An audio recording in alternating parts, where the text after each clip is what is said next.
आज गुरु शंकराचार्य जी कह रहे हैं कि आत्मचिंतन में डूबे हुए ज्ञानी को भी देखा जाता है कि वह संसार का अनुभव और व्यवहार करता है। शरीर में कर्म फल भोग को देखते हुए इसे श्रुति ज्ञानी का प्रारब्ध बताती है।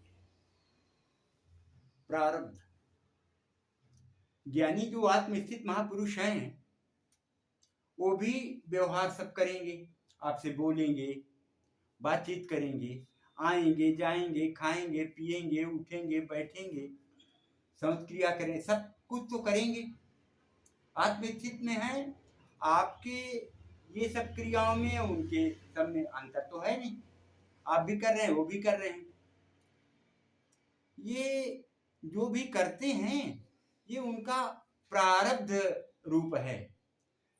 अब प्रारब्ध ये शरीर का बचा हुआ है, शरीर का प्रारब्ध है तो उसे काटना पड़ेगा और काटोगे तो ही तो बनेगा, और बगैर काटे कैसे बनेगा।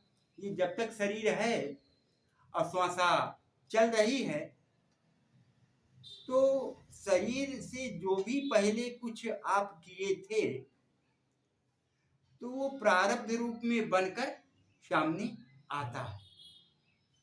अब स्थित में है लेकिन पहले के कर्म कुछ मान लो दूषित हुए थे तो स्थित में रहते हुए भी शरीर को भोगना पड़ता है। आप कहेंगे ये तो स्थित में है, फिर इनको फोड़ा फुंसी या लकवा क्यों मारा? हम संसारी हैं, हमें ऐसा होता तो कोई बात नहीं, लेकिन इनको तो नहीं होना चाहिए क्योंकि ये जप रहे हैं, तप रहे हैं, आराधना चिंतन कर रहे हैं, इनको नहीं होना चाहिए। ये हमारी अज्ञानता है, हमारी अज्ञानता है, न जानने के कारण ही हम ऐसा कह पा रहे हैं। फिर जानना क्या है? जानना ये है कि इस शरीर में उनसे जाने अनजाने पहले ऐसे कुछ कर्म हो गए हैं, पहले मरने से पहले इसी शरीर में या और पिछली शरीरों में ऐसा उनसे कुछ कर्म हुआ है जो प्रारब्ध बनकर गठरी पड़ी थी, अब प्रारब्ध बनकर अर्थात फल बनकर के और टपक गया है, तो उसको उसे काटना ही पड़ेगा, चाहे आत्मस्थित महापुरुष हो और चाहे संसारी हो। फर्क इतना रह गया कि रात दिन का फर्क रह गया। संसारी को वही व्याधि है, लकवा मारी है, तो वो रो रहा है, समय का दोष दे रहा है, काल का, कर्म का दोष दे रहा है, ईश्वर का दोष दे रहा है। तीन चीजों का तुलसी बाबा ने कहा, काल ही कर्म ही ईश्वर ही मिथ्या दोष लगा। ये काल कर्म काल ही कर्म ईश्वर ही और ईश्वर तीनों का मिथ्या दोष लगा रहा है, जबकि उनका यहाँ पर कोई दोष स्वयं का दोष है। ये बाबा का दोष है, न ईश्वर का दोष है, न कर्म का, न समय का।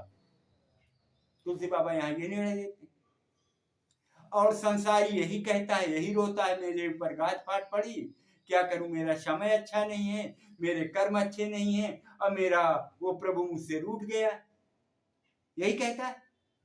और ये संसारी कहा, विकलांग हुआ, और संत विकलांग हो गया तो वो लेटा है, मगन है और अपने आनंद में है, वो किसी को दोष नहीं दे रहा है और खुश हो रहा है।